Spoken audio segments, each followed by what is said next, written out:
Hello everyone, my name is Elizabeth Huerta, and today I will be talking about the Would You Rather assignment and conversation I had for an interview on self-determination theory. So this week we talked about self-determination theory, intrinsic and extrinsic learning, and motivation. So for this interview, I interviewed my boyfriend, Saul Jimenez, and we were required to pick an area of motivation that we just lack motivation in. So we decided to pick not procrastinating. We are both very big procrastinators. We tend to procrastinate everything in life, in school, just in general. So it helps to be able to kind of realize that to help find solutions.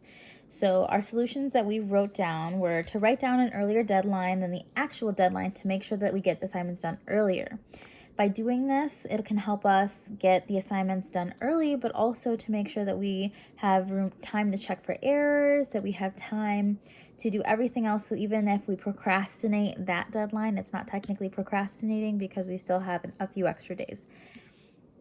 Next would be to set alarms and reminders on our phones or watches to start and turn in assignments.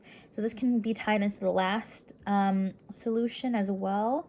The deadline, if it's earlier, we can have an alarm or a reminder to set earlier, so that way we think it's due earlier, which will help motivate us to get it done earlier, just to make sure that we have, again, time for checking errors, checking the rubric, and making sure that we have no technology issues or we have any questions for the professor. Next, we would view it mentally as a competition between you and your classmates. You want to do better than your classmates, you have to view it as a competition to do your best. So you're both very competitive people, and I think this would really go under the competency portion. I think that because we're very competitive people, if we view it as I want to be the best in the class, I want to have the best grades, I want to be top of my class when I graduate. If you look at it that way, I think we would be more likely to be motivated to do well and finish our assignments earlier, just to make sure we're getting good grades and doing our best. Next would be the autonomy category. This would be to remember the long-term goal that come from doing well in this area.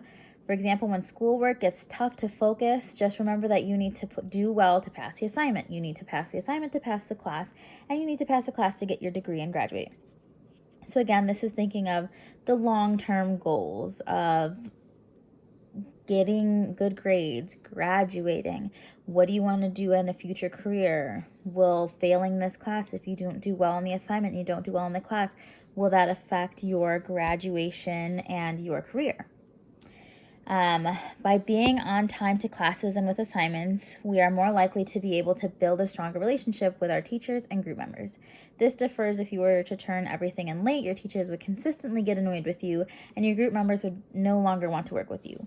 So if you're working in a group assignment and you are the one that waits until the very last minute to put in their portion, your group members are going to be a little annoyed because they don't have enough time to double check your work just to make sure you don't have any grammatical errors or any punctuation errors, just to make sure, because your grade is also their grade.